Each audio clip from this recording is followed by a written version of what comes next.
Amen. Please take up the offering. Fantastic. So let me start off by saying that this message is profound. It's called a higher gospel. This is the only chapter in the Bible that has got the following items in: the incarnation, the crucifixion, the resurrection, the glorification of Christ, all in one chapter. It's the only chapter in the Bible that has it. Chapter 2 of Hebrews. And I'm going to show you out of chapter 2 that the gospel that we have is not a shallow gospel. I just want you to understand that God is very thoughtful. Just God is very deep in his thinking. He didn't just, and this is where I want to stretch you. We've got to cross over from a shallow gospel to a much higher and deeper gospel. Okay? We have to cross over that, excuse me. And the gospel that Jesus came to save you, if you have to present that to the world out there, could seem very shallow and not very philosophical. Could be that, is that it? That is not a very thoughtful. So our God is a God of purpose. There's more to the salvation and the cross than meets the eye. There's a bigger purpose for you and I in that. And this is why I want to call this message a higher gospel. And we're going to look at Jesus in incarnation. Now, the word incarnation means that Jesus, God, came and became flesh. That's what the word incarnate means. He became a body that we could see and touch him. Incarnation. Hebrews 2:14. Now, why? The question is why? For as much then as the children are partakers of flesh and blood, we are the children. Okay? If you're 104, you're still very young compared to God. Okay? In flesh and blood. So we are flesh and blood. Anybody here that's not flesh and blood? Okay, so we cut you, you're going to bleed. They're flesh and blood. Okay? He also himself likewise took part of the same. Jesus became flesh and blood. He partook of flesh and blood, that through the death he might destroy him that had power of death. That is the devil. So the first reason why Jesus became incarnated is because to share in the flesh and blood, he became same in the nature that you and I have. Whatever you're struggling with, whatever it is you're struggling with, Jesus became the same in nature. He just did not sin. All right? He didn't become different. He became the same. That sounds like maybe, I remember growing up, you go to the NG Kerk once or twice, that dominee would say something this way and it'd say something that way. And eventually you say, if he's going to say that one more time, I'm going to walk out. Okay? I'm going to be that dominee this morning. He became the same. He didn't become different. He became the same as us. He didn't come to command. He didn't say, well, I'll come to earth and I'll command you to do it. He came to us and to be one with us, Emmanuel, so that we can know that he understands what it feels to feel what we feel and how we are. And the kids, sometimes you think your parents don't know what you're going through. All right? They know exactly all the struggles you are having emotionally, they also had. And deep inside of us, there's a seeking of truth. What is truth? There's a seeking of that. All of us want to know what is the real truth. And for the youngsters, it might mean something different, but for us that's older and we get confronted with so many different perspectives and point of view, it becomes very difficult to know what is the truth. That is because you were created in God's image. God is truth.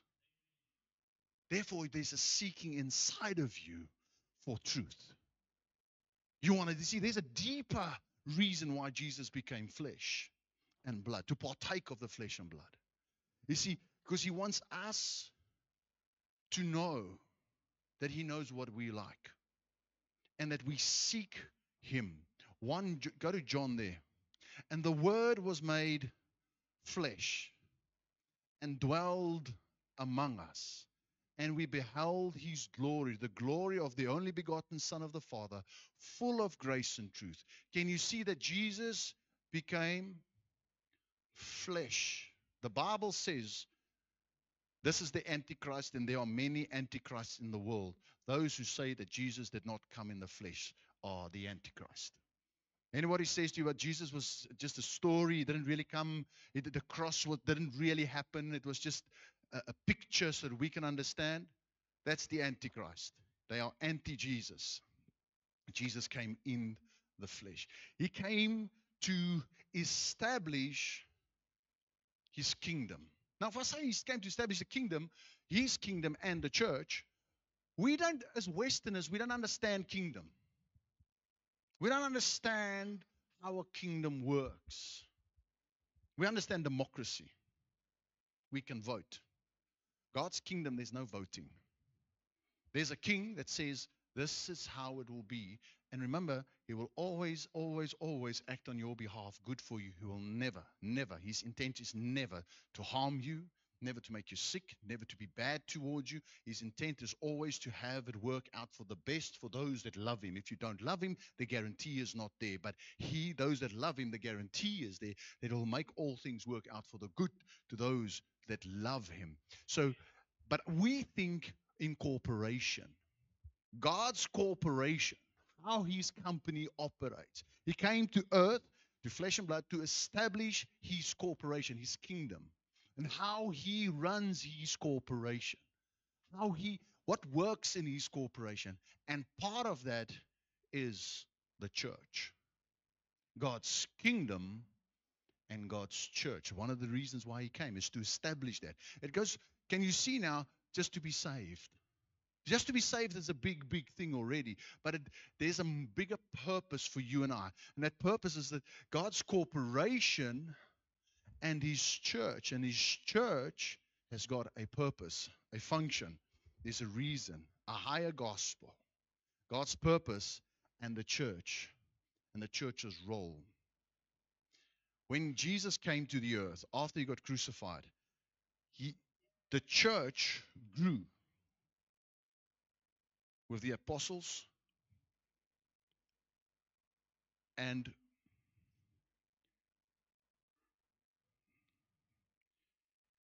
I'm not stuck with words. I'm just listening to the Lord for a second.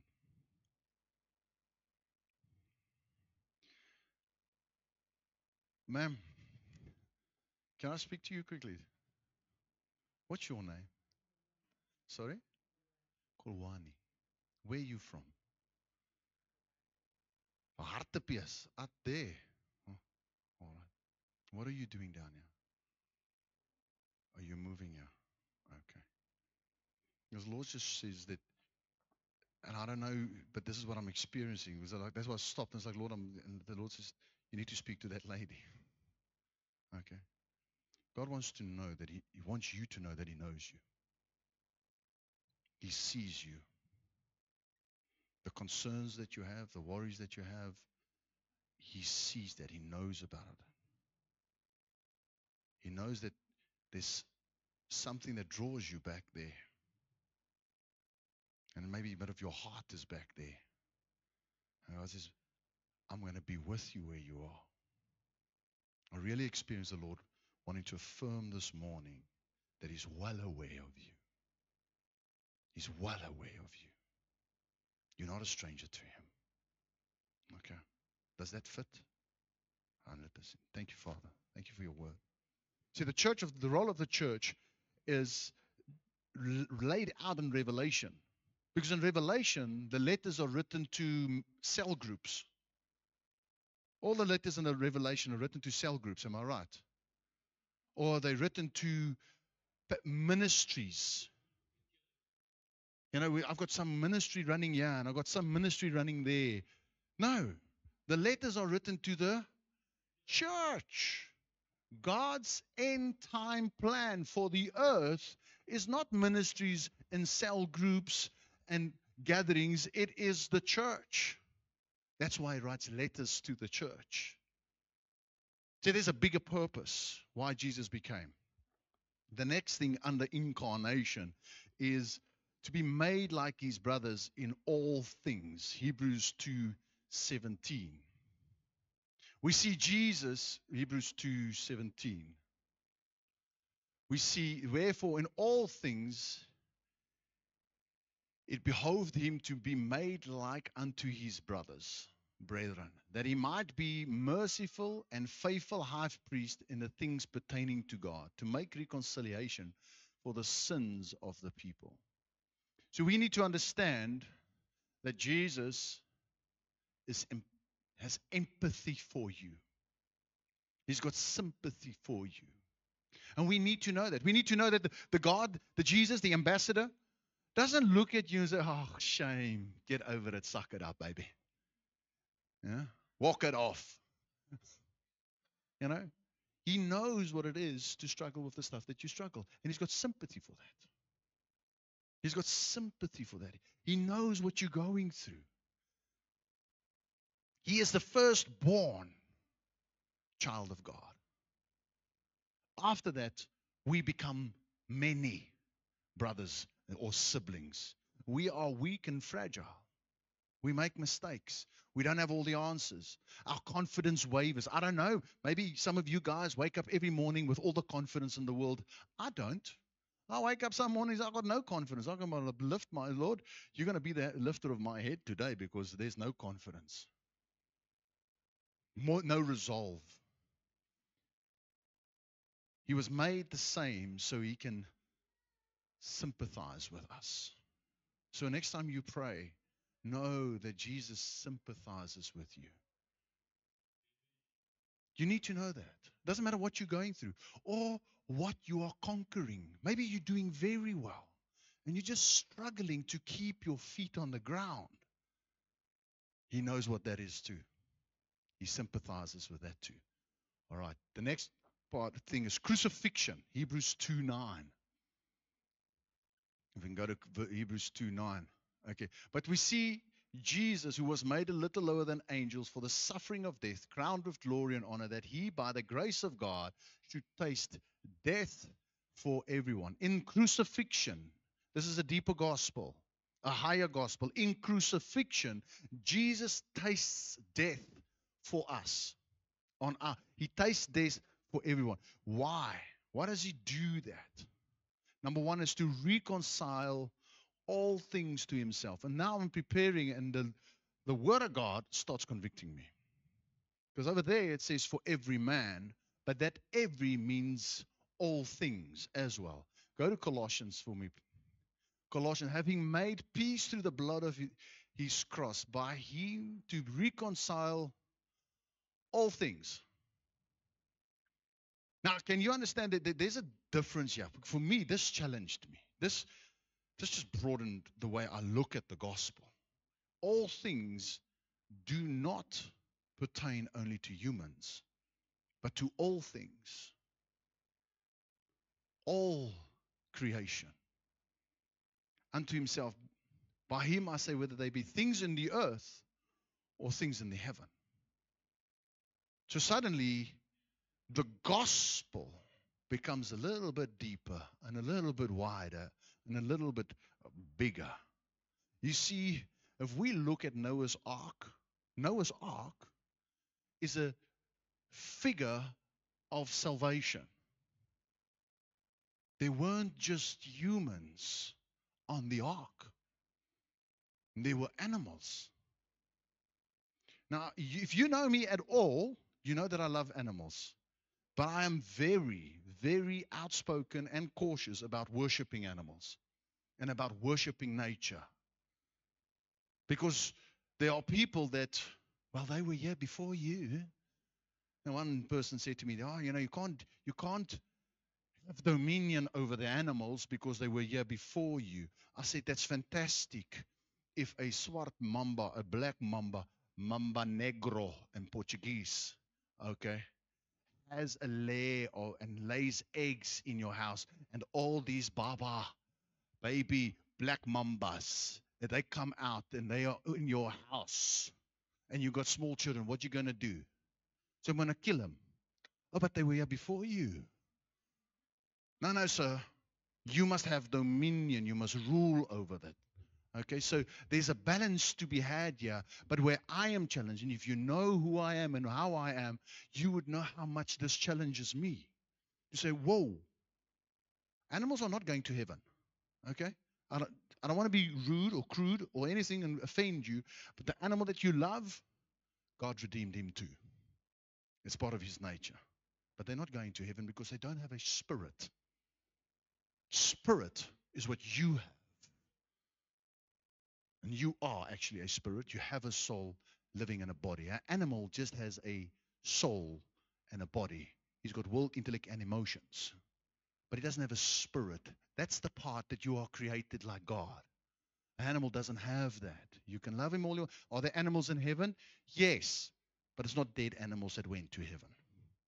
Okay? There are animals in heaven. You're going to have a pet. You like the kittens? You're going to have a kitten in heaven if you want one. I'm also going to have an animal, a cat in heaven. Okay? I am. I've already spoken to the Lord about that. I was walking in the Pretoria Zoo. Okay? And I walked past a roy cat. And I said, Lord, in heaven, I want to tame one like that. Because that's a mooi cat. Have you seen it? What's it called in English? Okay, that word. Okay. I'm going to have one of them. Okay, there's a buyer mooi kat. Nee. All right. So the next thing is to make propitiation for God's people. Hebrews 2:17. So, wherefore in all things it behoved him. So we've read this to make reconciliation to pertaining to God, to make propitiation. So propitiation means God has got a righteous demand for our sin. And that demand is death. The wages of sin is death. There's two ways to look at it. The one way is your payment you're going to get for your sin is death. The other way to look at it is you owe God your death because you sinned. This is severe. This is severe. But he says Jesus came and died in my place. So he's paying that debt. He's paying it on our behalf. So he makes propitiation. Jesus satisfied God's righteous demand on my life and gives back to me. Now, are all of us going to die? Yes, but he's not talking about the first death. He's talking about a second death. When Adam and Eve messed up in the Garden of Eden, they didn't fall over dead immediately, did they? But they did die a separation. They lost their immortality. Almost like the Highlander, the movie. Who wants to live forever? Now, who remembers that? Come on. Yes, there's some people that watch some good shows, and that's like very good. All right. Go to 1 Timothy there. It's 2 Timothy 1. 2 Timothy 1:10. But now made manifest by the appearance of our Savior Jesus Christ, who has abolished death and has brought life and this immortality, so that you and I can be immortals in the year after. Through light, through the gospel. It's a deeper gospel. It's not just, I'm saved, I'm going to heaven, kumbaya, my Lord. No, this is a deeper gospel. It's a higher gospel. By the appearance, and he abolishes death. We're going to talk about that now. Okay, 2 Timothy 1:10. Okay, to destroy the devil. Once again, this stretches me. It stretches me completely. because we think differently. We might have been taught differently, might have different life experiences. But like I said to the guys on Wednesday night, your feelings about certain things does not faze God. He doesn't care what you feel about it because it's His kingdom and it's His church and it runs the way He wants it to run. It's not a debate and it's not a democracy where we can vote upon it. All right? So the next scripture I want you to look is Hebrews 2:14. Okay? That through death he might destroy him that the power of death, that is the devil. Does that say destroy the devil? Does that say Jesus destroyed the devil? Okay, so they destroyed the devil. So immediately we're in a conundrum there. He destroyed the devil. In Genesis 3:15, and I will put enmity between you and the woman, between your seed and her seed. It shall bruise your head, and you shall bruise its heel. Okay, so he's saying the devil will bite the heel, but man, the seed of Adam, will crush the head. The head is the place of authority and rule. Crushes. Jesus comes and crushes it. The Bible says, and this is out there. The Bible says that he made a public spectacle and unclothed and undressed the enemy. Made him null and void. Just welcome, but that's not what I'm experiencing in my life. Fair? Romans 8:3. Let's go to Romans 8:3. For what the law could not do is that it was weak through the flesh, God sending his own Son in the likeness of sinful flesh, and for sin condemned sin in the flesh. So God has dealt with your sin in you. He has displaced it out of you. The seed that's in you is the incorruptible seed of the Word of God. It's his righteousness that's in you. He's done that. It's written there. Is that what you experience? No, we can have a long debate because we're feeling completely different regarding it. Let me show you a little bit from the Word. 1 John 3:8. Destroy, he that committeth sin is of the devil. Oh, my word. For the devil sins from the beginning. For this purpose the Son of God was made manifest, that he might destroy the works of the devil. So does it say he destroyed the works of the devil? Yes. He destroyed it. Welcome, but that's not what I'm experiencing in my life. Fair enough. The Word of God, the kingdom of God, is not up for debate. It's not up for let us vote yes or no. This is a kingdom established. It's a deeper way of thinking. It's a higher way of thinking. It challenges us. I'm challenged. Okay. So what's the next verse? Isaiah 14:10. I want to show you something. And they shall speak unto thee, and they're speaking of Lucifer, art thou also become weak as we? Art thou become like unto us? Or you become like a man? Next verse. And cast him into the bottom. No, sorry. Not the next verse. The next section of that, please. Verse, thank you. The pomp is brought down to the grave. The haughtiness is brought down to the grave. And the noise of thy violence. Okay, so if you don't know this, Lucifer was created with pipes and violence. So whenever he came into the presence of God, it would glorify him. He was the head of worship in heaven. So he walks into the presence of God and it's just blowing, going mold, worshiping the Lord. And it brought down. He says, the worms are spread under thee, and the worm cover thee.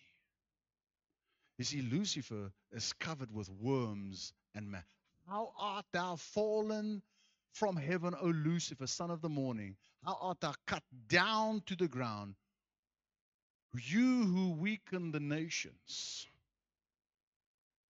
So Jesus, this is Isaiah prophesying about Jesus coming, doing this. Now we see that the works are destroyed. But Wilco, that's not what I'm experiencing in life. Why is that so? Let's go to the next verse.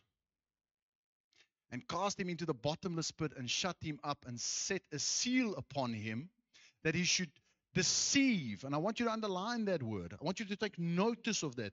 Deceive the nations no more. You see, what did he do with Eve in the garden? He deceived her. He's a deceiver. He's a liar. So what is he doing in our lives? He deceives.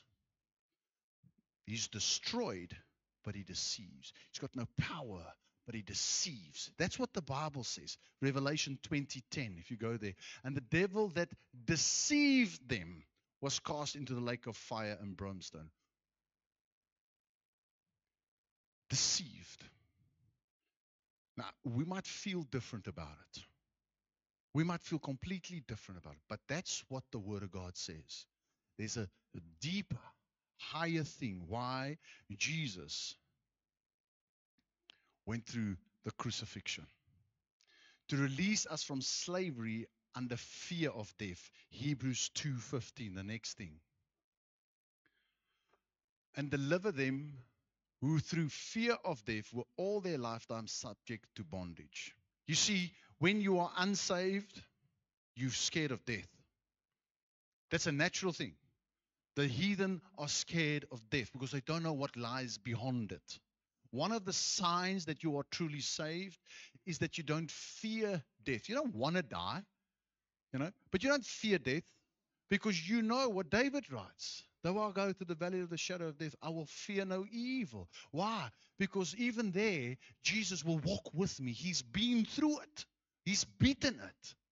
He'll take me through it, and I will live forever on the other side. I will give up this temporary house, this body, this tent that is subject to pain and sickness and aging and wrinkles and gray hair, subject to hip replacements.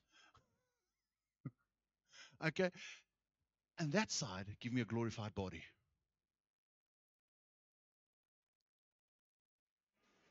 So he takes away the fear of death so that we're not scared of death anymore. And therefore, we're not slaves to law and slave to sin anymore. We can just be children of God. Okay, in resurrection, 1 Corinthians 15 and 18 says, and this is important to understand. How can I explain resurrection to you so that you understand it and it's not some mystical thing that happened with Jesus? Now, first of all, you need to understand, if there's no resurrection, our gospel is foolishness. Okay? That's what was 15, 16, 17, 18. If the dead not rise, then is not Christ raised. Then we've got no gospel. Without any resurrection, it's powerless. We've got nothing. So I want you to look at 1 Corinthians 35 and 36. There we go. But some will say, how are the dead raised up, and with what body do they come? Thou fool. This is strong words Paul is writing here. Strong words. That which thou sowest is not quickened except it dies. So whatever seed you have, and I want you to get this, because what he's saying here is, do you want to understand the resurrection of Christ? Look at a seed. You take all the flower people, and you plant a little flower seed. That seed has to die. It breaks open. And when it breaks open, it germinates. And when it germinates, it starts bringing forth the life that was inside of the seed. So it gets resurrected. It's written in the Bible. This is not me being clever. Paul writes this. He says, I want you to understand it. Jesus says the same in John. He says the same there, John 12. Very, very, I say unto you, except a corn of wheat fall into the ground and die, it abideth alone. But if it die, it brings forth much fruit. Jesus sowed his life. He's the seed. He dies. And the minute he dies, I want you to get this. This is so, so good. He brings forth life. In his death, he releases his divine life from within him. In his resurrection, he imparts the life of God into us to become sons and daughters or siblings. John 20:17. This is where he starts. After his resurrection, he calls us family. Not slaves, not friends, but brothers, siblings.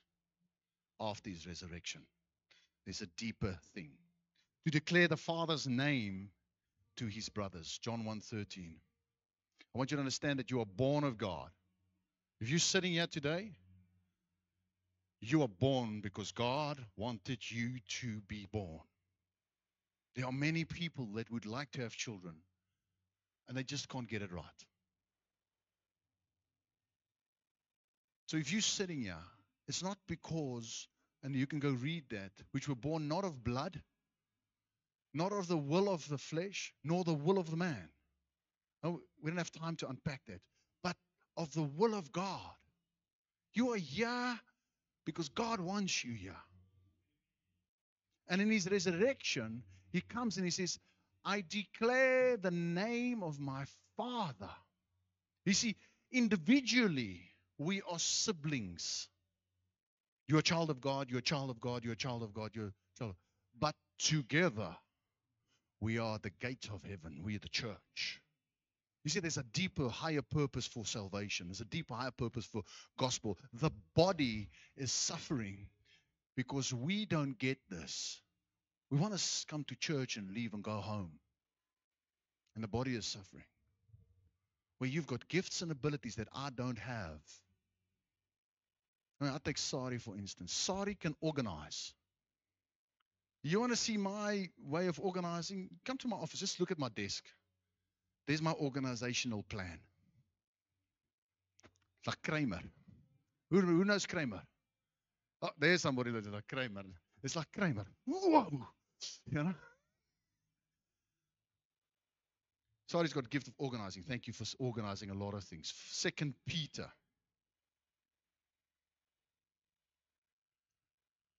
You have a divine nature and a divine calling. 2 Peter. According to his divine power has he given unto us all things to pertaining into the life and godliness through the knowledge of him that has called us to glory and virtue.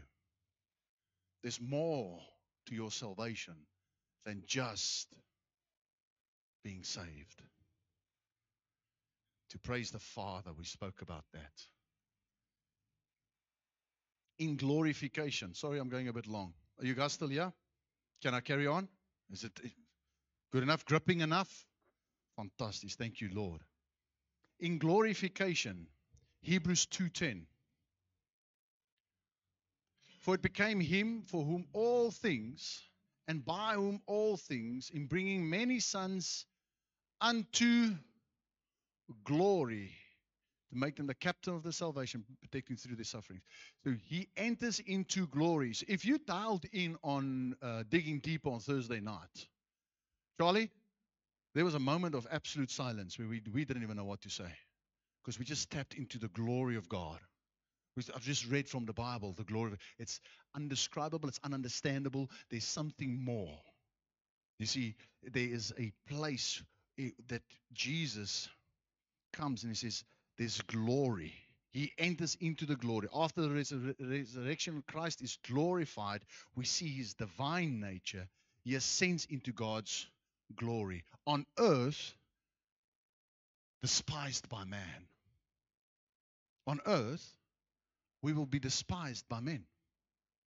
All right? In heaven, Jesus was glorified by God. That's the path we will follow. There's a glory that will come on us, and we will enter into a glory. Crowned with glory and honor, Hebrews 2:9. There's the entering of the glory and the crown of the glory. On earth, Jesus was crowned with thorns by man. In heaven, crowned with glory and honor by God. He's leading the way in exaltation. Okay, this is when Jesus ascended. From man's perspective, he's ascending. From God's perspective, it's an exaltation, making him higher. From heaven's view, God sees it different, and God gives him dominion over all creatures. In Genesis, Adam loses everything. He's the first Adam. The first Adam was a living being. The second Adam was a life-giving spirit. And which Adam are you? Are you in the earthly Adam that has lost everything? Or are you crossing over into a higher, deeper gospel in the second Adam where you gain everything, where he blesses you? To be over all things. Hebrews 2:8. Thou hast put all things in subjection under his feet.